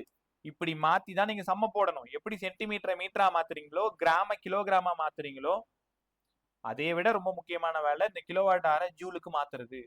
நிறைய கொஸ்டின் கிலோவாட் ஹார்ல தான் இருக்கும். புரிஞ்சிருச்சு சார். ஒரு கிலோவாட் ஹார்ன்றது எவ்வளவுன்னு கேட்டா 36 × 10⁵ ஜூல்னு இருக்கும். இல்ல இவங்களை ஏமாத்துறதுக்கு ஒருவேளை ஆப்ஷன்ல 3.6 × 10⁶ ஜூல் இருந்தா கூட நாங்க தப்பு பண்ணாம கண்டுபிடிச்சிருவோம். ரைட், அது 1 திறமை. அதுக்கப்புறமா உன்னை ஏமாத்துறதுக்கு 1 வாட் ஹார் எவ்வளவுன்னு கேட்பாங்க. நீ எப்ப பார்த்தாலும் கிலோவாட் ஹார் ஞாபகத்திலே இருப்ப. 1 வாட் ஹார், 1 வாட் ஹாருக்கு 3600 செகண்ட். அதனால 3600 ஜூலு. குழப்பிக்கவே கூடாது. அவன் மெகாவாட் ஹார் கேட்கலாம், கிலோவாட் ஹார் கேட்கலாம், ஜிகாவாட் ஹார் கேட்கலாம். எது கேட்டாலும் அது ஜூலா உங்களுக்கு கன்வெர்ட் பண்ண தெரியணும். 1 வாட் ஹார் 3600 ஜூல் தான். 1 கிலோவாட் ஹார் 3.6 × 10⁶ ஜூல். சார் வேற ஏதாவது எனர்ஜி யூனிட் இருக்கா? 1 electron volt. Electron volt joule எப்படி கன்வெர்ட் பண்ணீங்க? 1.6 × 10⁻−19 ஜூல். ஒரு மில்லியன் எலக்ட்ரான் வோல்ட் என்ன சார் பண்றது? 1.6 × 10⁻13 ஜூல். என்ன மில்லியன்? இங்க ஒரு 10⁻6 வரணும். 19ல 6 போயிடுச்சுன்னா 13. சார் வேற எங்கேயாவது எனர்ஜி யூனிட் இருக்கா? நியூக்ளியர் பிசிக்ஸ்ல ஏஎம்யூனா என்னன்னு படிச்ச? 1 ஏஎம்யூ 931.5 மில்லியன் எலக்ட்ரான் வோல்ட். சமீபத்தில் நான் தான் கத்து கொடுத்தேன். மில்லியனுக்கு 10 இந்த வேல்யூ போட்டா ஜூலா மாறிடும். இது மில்லியன் எலக்ட்ரான் வோல்ட். ஒருவேளை இது ஜூலா மாத்த சொன்னாங்கன்னா 931.5 × 10⁻6 × 1.6 × 10⁻−19 ஜூலா மாத்தி தான் சம் போடணும். தெரியுதா? ரொம்ப ஈஸி பா, ஒண்ணுமே இல்லை. அப்போ ஹீட் எனர்ஜி ஃபார்முலா படிச்சிட்டோம், அதுக்கான யூனிட் ஃபுல்லாக நம்ம படித்து முடிச்சிட்டோம். எனர்ஜி ஃபுல்லாக பேசிட்டோம். எனர்ஜினா என்ன, எனர்ஜியோட யூனிட், ப்ராக்டிக்கல் யூனிட் எது, எஸ்ஐ யூனிட் எது, கிலோவாட் ஹவருக்கு ஈக்குவலாக ஜூலில் எவ்வளோ, எலக்ட்ரான் வோல்ட்டுக்கு ஈக்குவலாக ஜூலில் எவ்வளோ, மில்லியன் எலக்ட்ரான் வோல்ட்டுக்கு ஈக்குவலாக ஜூலில் எவ்வளோ, ஏஎம்க்கு ஈக்குவலாக ஜூலில் எவ்வளோ, இவ்வளோ விஷயமும் நீங்கள் கற்று வச்சிருக்கணும். எல்லாத்தையும் ஜூலில் மாற்றி தான் சம்ம போடணும். அவன் என்ன எனர்ஜி யூனிட் வேணாலும் கொடுக்கட்டும், பயப்படாது, அப்படியே ஜூலாக கன்வெர்ட் பண்ண கற்றுக்கும். அங்கேருந்து நம்ம போகிற இடம் தான் பவர். கவனி, இவ்வளோ நேரம் நீங்கள் கற்றுக்கிட்டது எனர்ஜி கற்றுக்கிட்டீங்க. அப்போ எனர்ஜிக்கு heat equal to power into time, அதாவது work equal to power into time. இப்போ நான் தேடி போகிறது பவரை தேடி போயிட்டு இருக்கேன். பவருக்கு பதிலாக work by time, work by time joule per second, joule per second. அப்போ ஜூல் பெர் செகண்ட்னா யாருங்க சார்? வாட்னு தெரிஞ்சுக்கோங்க. எஸ்ஐ யூனிட் ஆஃப் பவர் என்னடா? உன் காதில் விழாத வாட்னு கேட்டால் அதான் answer. SI unit of power என்னப்பான்னு கேட்டால் வாட். வாட்டு சிம்பிள் டபிள்யூ. கொஞ்சம் பெரிய யூனிட்டாக சொல்லுங்க சார். கிலோ வாட்டு 10⁻³ வாட்டுன்னு சம் போடணும். மெகாவாட்டு 10⁻6 வாட்டுன்னு சம் போடணும். ஜிகாவாட்டு 10⁻9 வாட்டுன்னு சம் போடணும். எல்லாம் கொடுப்பாங்க. இப்போ இதோட ப்ராக்டிக்கல் யூனிட் தான் கிலோ வாட்டு. அப்போ கிலோ வாட் தான் 10⁻³ வாட்டுன்னு தெரிஞ்சுக்கணும். இவ்வளோ தான் பவர். அப்போ பவர் வேணும்னா கிலோ வாட் ஹார்னா அவங்க எனர்ஜியை சொல்லியிருக்காங்க, கிலோ வாட்னா பவரை சொல்லியிருக்காங்க, குழப்பிக்காத. பக்கத்துல ஒரு ஹார் வந்தா அது எனர்ஜி, ஹார் இல்லைன்னா அது பவர். இது ரெண்டுமே ப்ராக்டிக்கல் யூனிட். இது ரெண்டுமே ப்ராக்டிக்கல் யூனிட். வெறும் வாட் மட்டும் இருந்தா பவரோடது, வாட் செகண்ட் இருந்தா எனர்ஜியோடது. இவ்வளோ நுணுக்கங்கள் உங்களுக்கு தேவை. கற்றுக்கிட்டீங்களா? ஸோ பவர் வேற, எனர்ஜி வேற. புக்கில் பார்த்தீங்கன்னா லாஸ்ட் பேஜில் டேபிள் மாதிரி போட்டு எக்ஸ்பிளைன் பண்ணியிருப்பாங்க. நான் அதனால தான் மேலே இங்கே எக்ஸ்பிளைன் பண்ணியிருக்கேன். ஹாரை தூக்கிட்டேன்னா வாட்டாக மாறிடும், பவராக மாறிடும். ஹார் இருந்ததுன்னா எனர்ஜியாக மாறிடும். நல்லா கற்றுக்கிட்டீங்களா? இதில் செம்ம உட்காந்து நைட்டு ப்ராக்டிஸ் பண்ணிக்கும். லாஸ்ட் டாபிக் அது பேர் என்ன? Bulbs R connected in series and parallel. Bulbs R connected in series and parallel. இதில் செம்ம கரெக்டாக கண்டுபிடிக்கணும். நீங்கள் சீரிஸாக பேரலான்னு கண்டுபிடிக்கிறது தான் உன் திறமையை. கண்டுபிடிச்சிருமா? சூப்பராக சொல்லித்தரேன். இந்த ஒரே ஒரு டாபிக் மட்டும் நல்லா கற்றுக்கோங்க. அதோட 95% ஆஃப் லெசன் முடிஞ்சிருச்சு. Conversion of galvanometer into ammeter, galvanometer into voltmeter. நம்ம எப்படியும் moving charges and magnetic field பார்க்கும்போது அதில் கேல்வனாமீட்டர் படிக்க போகிறோம். அந்த கேல்வனாமீட்டர் கூட இந்த 2 விஷயம் சொல்லி கொடுத்தாலும் ஓகே தான். இல்லை அடுத்த கிளாஸ்ல இதை ஆரம்பிச்சுட்டு நம்ம என்ன பண்ணலாம், மூவிங் சார்ஜஸ் போனாலும் ஓகே தான். அது உன்னோட கம்ஃபர்ட், நீ எப்படி கேட்குறியோ அந்த மாதிரி நான் பண்ணித்தரேன். முதல்ல பல்புன்னா என்னன்னு தெரிஞ்சுக்கோ. இப்போ நம்ம வீட்டில் ஒரு பல்பு இருக்குன்னு வச்சுக்கோங்களேன். இப்படி தான் பல்பு. ஸோ பல்பு க்ளோ ஆகும் இல்லையா? பல்புல மொத்தம் 3 விஷயம் இருக்கும். பல்புல ஒரு பவர் இருக்கும், பல்புல ஒரு வோல்டேஜ் இருக்கும், பல்புல ஒரு ரெசிஸ்டன்ஸ் இருக்கும். முதல்ல இதை ஆரம்ப காலத்துல 2017 பக்கமா இந்த பல்பு சம்னாலே நான் ரொம்ப பயப்படுவேன். அப்பதானே கத்துக்கக்கூடிய காலகட்டம். பசங்கள்ட்ட எங்கடா இந்த ஆளுக்கு ஒன்றும் தெரியலன்னு நினைச்சிருவாங்களோன்னு ஒரு பயம் எனக்கு இருந்துகிட்டே இருக்கும். அப்பயுமே இந்த சப்ஜெக்ட் மேல ஒரு காதல், அது ரொம்ப அழகா போயிட்டு பசங்கள்கிட்ட சொல்லிடணும். அவன் நம்மளை கொண்டாடணுன்றது தான் அப்பையிலிருந்தே. இதை வச்சு நான் பெரிய பணம் சம்பாதிக்கணும், என்னன்னோ அப்படிலாம் ஆசை இல்லை. அவங்களுக்கு நான் ஹீரோவா இருக்கணும். ஸோ என்னைய மாதிரி வேற எங்கேயுமே அவன் பிசிக்ஸ் கத்துருக்க கூடாது அப்படின்ற ஒரு சுயநலம் எனக்கு இருந்துகிட்டே இருக்குன்னு வச்சுக்கோங்க. அது இது வரைக்கும் நிறைவேறுச்சான்னு எனக்கு தெரியல. கிளாஸ்ல அந்த 100 பேருக்கும் நான் ஹீரோவா தெரியணும். அந்த 3 மணி நேரமும் எவ்வளோ டைம் எடுக்கிறனோ அந்த டைம் ஃபுல்லாக அவன் ஃபுல்லாக என் கண்ட்ரோலில் இருக்கணும். நான் என்ன சொல்கிறேனோ கேட்கணும். நான் சொல்லக்கூடிய மொக்க காமெடிக்கு அவன் சிரிக்கணும். அப்போ அந்த மகுடி ஊதுறதுன்னு சொல்லுவாங்க. அப்போ அந்த 2017-18 பக்கமாக அந்த பல்பு ப்ராப்ளம் வரும்போதே ரொம்ப சிக்கல். சில விஷயங்கள் கான்ஃபிடென்ட் இல்லைன்னா ஒரு மாதிரி இருக்கும்ல, அறகுறையா தெரிஞ்சுட்டு போகும்போது எப்படி இருக்கும் அந்த மாதிரி. இந்த ஃபர்ஸ்ட் வருஷம் ஒரு சில டாபிக்லாம் கொஞ்சம் அறகுறையா தான் இருந்தேன். அதுல ரொம்ப முக்கியமானது இந்த பல்பு. எனக்கு டேட்டாவே அப்ப எடுக்க தெரியாது. அதுக்கப்புறம் தான் பொறுமையா படிச்சு கத்துக்கிட்டேன். ரேட்டட் வோல்டேஜ்னு ஒரு வார்த்தை கொஸ்டின் பேப்பர்ல இருக்கும். அன்னைக்கு பண்ண தப்பெல்லாம் தான் இன்னைக்கு அது உங்களுக்கு சரியா சொல்லி தர முடியுது என்னால. ரேட்டட் வோல்டேஜ், ரேட்டட் வோல்டேஜ்னா இந்த பல்பு 230 வோல்ட்ல தான் வேலை செய்யும் அப்படின்னா அதான் ரேட்டட் வோல்டேஜ். உங்க கொஸ்டின் பேப்பர்ல ரேட்டட் வோல்டேஜ்னு கொடுத்தாங்கன்னா அது பல்போடதுன்னு புரிஞ்சுக்கோங்க. ரேட்டட் பவர்னு ஒரு வார்த்தை இருக்கும். ரேட்டட் பவர்னாலும் அது பல்போடதுன்னு ஞாபகம் வச்சுக்கோங்க. இப்ப பல்போட வோல்டேஜ் 220 வோல்ட். இது பல்போடது. Power 100 what. இப்ப பல்போட ரெசிஸ்டன்ஸ் வேணுமா? அப்ப ரெசிஸ்டன்ஸ் வேணும்னா v²p தானே. இப்பதான் படிச்சோம் பவருக்கு VI. ஆமா சரி, விக்கு பதிலா IR, I அதனால I²R. ஆமா சரி, இல்லைன்னா v²R. இதெல்லாம் பவருக்கான ஃபார்முலாஸ்னு உங்களுக்கு தெரியும். இப்ப என்ன பண்ணிடுவாங்கன்னா, பல்புக்கு ஒரு வோல்டேஜ் கொடுத்துருவாங்க, பல்புக்கு ஒரு பவர் கொடுத்துருவாங்க, பல்போட ரெசிஸ்டன்ஸை நீங்க கண்டுபிடிக்கணும். ரெசிஸ்டன்ஸ் கண்டுபிடிக்க என்ன ஃபார்முலா? பவருக்கு v²R தெரிஞ்சதுனால R = v²p. அப்ப v² 230 into 230 by p ஒரு 100. சால்வ் பண்ணீங்கன்னா 484 ஓம். இதெல்லாம் நீங்க இந்த 484 அதிகமா அந்த டாபிக்ல நீங்க பார்க்கலாம். பல்பு சம் வருதுன்னா அங்க கண்டிப்பா உன்னை கேட்காமலே இந்த 220ன்ற ஒரு டேட்டா, 100ன்னு ஒரு டேட்டா, 484ன்னு ஒரு டேட்டா உன்னை கேட்காமலே அது வந்துடும். பல்பை தெரிஞ்சுக்கிட்டீங்களா? இப்ப இங்க பாரு,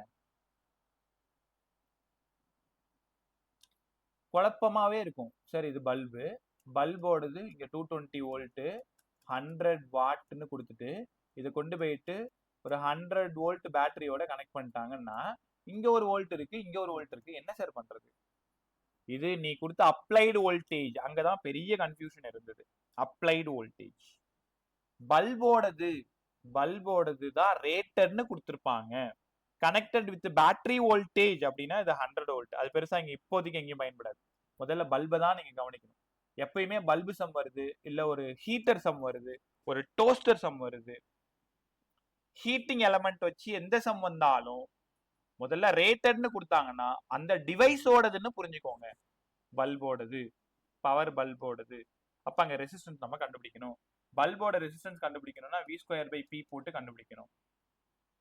கத்துக்கிட்டீங்களா? இதுதான் பேசிக் ஐடியா. உள்ள போலாமா? அப்படியே எங்க பிடிச்சுக்கோ. 3 bulbs are connected in series. Bulbs are connected in series. Bulbs are connected in parallel. அழகா சொல்லி தரேன் பார். ஃபர்ஸ்ட் பல்பு, ரெண்டாவது பல்பு, மூணாவது பல்பு. 3 பல்பையும் சீரீஸ்ல கனெக்ட் பண்ணிருக்கேன், வித் பேட்டரியோட கனெக்ட் பண்ணிருக்கேன். எப்பவுமே பல்போட பவர் P1, பல்புல voltage V, P2 V, P3 V. ஏன்னா இந்தியாவில ஃபுல்லா பல்புக்கு ஒரே ரேட்டட் வோல்டேஜ் தான் ஃப்ரேம் பண்ணுவாங்க, V. அப்ளைடு வோல்டேஜ் இங்க ஒரு V, கீ வந்து K, போற கரண்ட் I. உங்களுக்கு தெரியுமா, பல்புனாலே நீங்க ரெசிஸ்டன்ஸ்னு ஞாபகம் வச்சுக்கோங்க. கண்டிப்பா கரண்ட் போகும்போது பல்பு ஹீட் ஆகும். அப்ப ரெசிஸ்டார் வழியா போகும்போது தான் ஹீட் ஆகும். பல்புனாலே ரெசிஸ்டன்ஸ் மாதிரி ஞாபகம் வச்சுக்கோங்க. இப்ப 3 resistors R connected in series. அதனால R is equal to R1 plus R2 plus R3. திரும்பவும் சொல்றேன், பல்பு சம் எழுதுறது ரொம்ப easy. 3 resistor are connected in series. பாரஸ் ஆருக்கு பதிலா v²p ன்னு இப்பதான் படிச்சீங்க. அப்ப v²ps, v²p1, v²p2, v²p3. ஏன் சார் இங்க v எல்லாம் சேமா இருக்கு? ஏன்னா ரேட்டட் வோல்டேஜ் எல்லா பல்புக்கும் சேமா தான் இருக்கும். அப்ப சால்வ் பண்ணீங்கன்னா 1/ps வேணும்னா 1/p1, 1/p2, 1/p3. அப்படியே பல்ப கெப்பாசிட்டர் மாதிரி ஞாபகம் வச்சுக்கோங்க. கெப்பாசிட்டர்ல தான் 1/C1 plus 1/C2 plus 1/C3 படிச்சீங்க. இப்ப பல்புல 1/P1, 1/P2, 1/P3 தாராளமா கேட்கலாம். ஃபர்ஸ்ட் பவரோடது 100 watt, 40 watt, 20 watt. Find the effective பவர்னு கேட்பான். எப்படி நீங்க கெப்பாசிட்டர்ல சம் சால்வ் பண்றீங்களோ அந்த மாதிரி 1/P1 plus 1/P2 plus 1/P3 இதெல்லாம் அசால்ட்டா போட்டுருங்க, அது பிரச்சனை இல்லை. இப்ப என் கேள்வி என்னன்னா, ஒரு பல்பு 100 வாட், ஒரு பல்பு 40 வாட், ஒரு பல்பு 60 வாட். சொல்ல ட்ரை பண்ணு. எந்த பல்பு ரொம்ப பிரைட்டா இருக்கும்?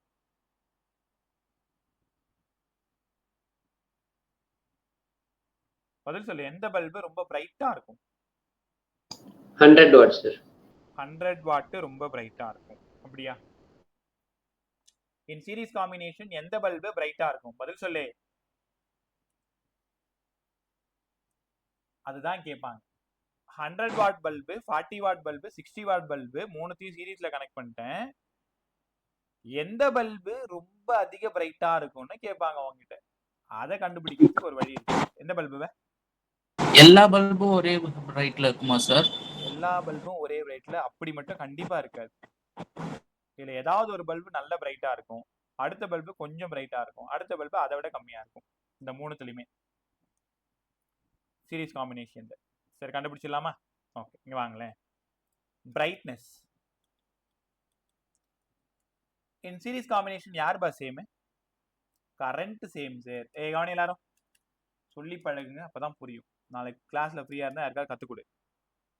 இன் சீரிஸ் காம்பினேஷன் கரண்ட் சேம். அப்ப கரண்ட் சேம்னா இந்த பிரைட்னஸ்க்கு நான் பவர்னு எடுத்துக்கிறேன். கரண்ட் சேமா இருந்தா இப்பதான் சொல்லி கொடுத்தா I2R யூஸ் பண்ணணும். அப்ப I சேம்ன்றதுனால brightness is directly proportional to resistance. Sir R is proportional to V²/P தானே, அப்ப 1/P தானே. இதுதான் ஐடியா. என்னன்னா, எந்த பல்புக்கு ரெசிஸ்டன்ஸ் அதிகமா இருக்கோ அந்த பல்போட பிரைட்னஸ் தான் அதிகமா இருக்கும். எந்த பல்போட வாட்டு ரொம்ப கம்மியா இருக்கும், எந்த பல்போட பவர் ரொம்ப கம்மியா இருக்கும், பிரைட்னஸ் அதிகமா இருக்கும். அப்ப தெளிவா கத்துக்கோங்க. In series combination low wattage bulb or high resistance bulb will glow brighter. ரொம்ப பிரைட்டா இருக்கிறது அதுதான் இருக்கும். அப்ப low wattage bulb or high resistance bulb will glow brighter. ஆமா, உங்கள்ட்ட இன்னொரு கேள்வி, எந்த பல்பு சீக்கிரமா ஃபியூஸ் போகும் அது சொல்லுங்க. எந்த பல்பு சீக்கிரமா போய் சேரும்? நான் சொல்லவா? எந்த பல்பு ரொம்ப பிரைட்டா இருக்கோ அந்த பல்பு தான் பொட்டுன்னு போய் சேரும். அப்ப low wattage bulb or high resistance bulb will glow brighter then fuse first. முதல்ல இதை படிங்க. இது 1 மார்க் அடிக்கடி கேட்பாங்க. அப்ப இங்க பாருங்க, லோவர் சூப்பர். இதில் சொல்லுங்க 100 watt, 40 what, 60 what connected in series. எந்த பல்பு நல்ல பிரைட்டா இருக்கும், எந்த பல்பு சீக்கிரமா ஃபியூஸ் போகும்? பதில் என்ன? 40 வாட்ஸ். 40 வாட். எப்பவுமே புரிஞ்சுக்கோங்க, சீரிஸ் காம்பினேஷன்னா நீங்க இதுக்காக சம்மெல்லாம் போட தேவையில்ல, அப்படியே டக்குன்னு டிக் பண்ணலாம். Low wattage bulb will glow brighter than fuse first. அது எப்படி கண்டுபிடிச்சேன்? பிரைட்னஸ் I2R வச்சு கண்டுபிடிச்சோம். பிரைட்னஸ்னாலே இந்த இடத்துல I2R யூஸ் பண்ணணும். ஏன் I2R யூஸ் பண்ணணும்? சீரிஸ் கத்துக்கிட்டீங்களா? இதுல எது பிரைட்டா இருக்கும், எது சீக்கிரம் ஃபியூஸ் போகும், நீங்க வேணா பிராக்டிஸ் பண்ணி பாருங்க. ஆலனே எடுத்துப்பாரு, ஒரு 2-3 சர்க்கியூட் கொடுத்துருப்பாங்க, அதுல எந்த பல்பு சீக்கிரம் ஃபியூஸ் போகும், எந்த பல்பு நல்லா பிரைட்டா இருக்கும், அந்த மாதிரி கொஸ்டின் நீங்க நிறைய பார்ப்பீங்க.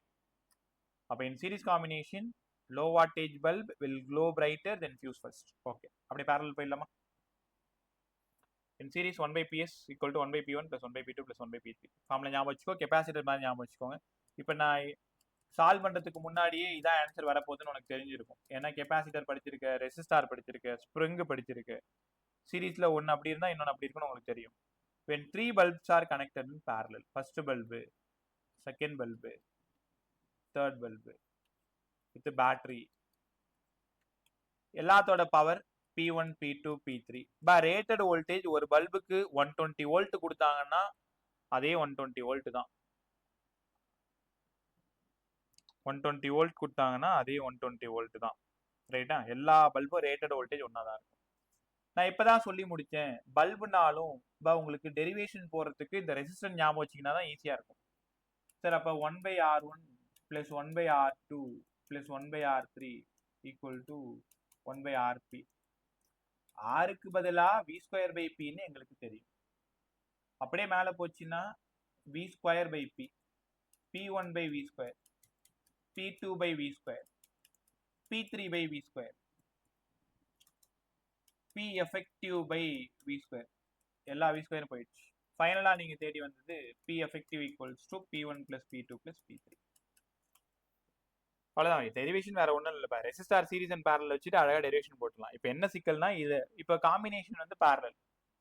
இப்போ பதில் சொல்ல ட்ரை பண்ணுங்க. 100 வாட்டு, 40 வாட்டு, 60 வாட்டு. இதுல எந்த பல்பு பிரைட்டரா இருக்கும், எந்த பல்பு சீக்கிரம் ஃபியூஸ் போகும்? சொல்லு. எந்த பல்பு பிரைட்டா இருக்கும், எந்த பல்பு ஃபியூஸ் போகும் சீக்கிரமா?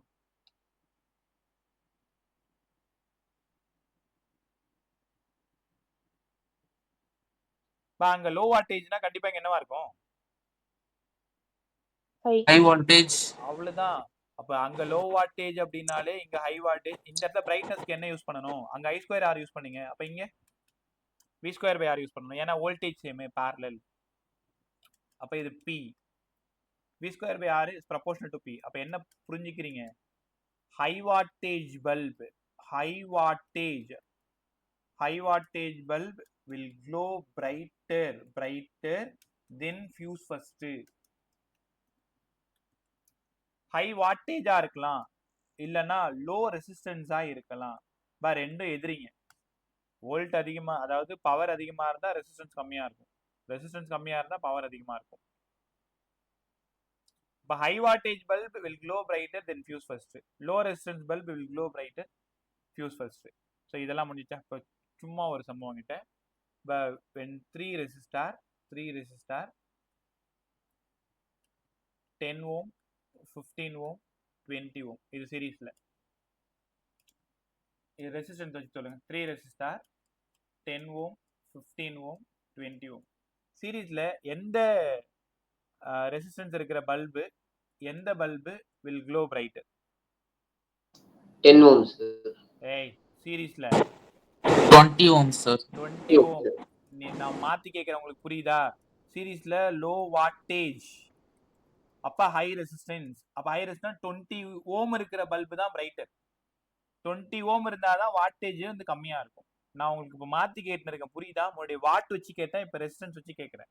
இப்ப இதுல சொல்லுங்க பா, எந்த bulb will glow brighter? 10 ohms. 10 ohm. அப்ப பவர்ல சொன்னா லோ வாட்டேஜ் ஹை ரெசிஸ்டன்ஸ், parallelக்கு ஹை வாட்டேஜ் லோ ரெசிஸ்டன்ஸ். அப்ப நான் என்ன பண்றேன், நீ குழப்பிக்காத, ஏதாவது ஒண்ணு ஞாபகம் வச்சுக்கோ. இன் சீரிஸ் காம்பினேஷன் லோ வாட்டேஜ் மட்டும் ஞாபகம் வச்சுக்கோ, ரெசிஸ்டன்ஸை மாத்தி சொல்லு. parallelல ஹை வாட்டேஜ் ஞாபகம் வச்சுக்கோ. அப்ப 100 வாட் 40 வாட் 60 வாட். சீரிஸ்ல இருக்கும் பொழுது 40 what brighter, 100 watt 40 what 60 what. parallel இருக்கும் பொழுது 100 வாட் பிரைட்டர். உங்க டாடிக்கு அதிகமா தெரிஞ்சிருக்கும்னு நினைக்கிறேன், வீட்டுல கேட்டுப்பாரு.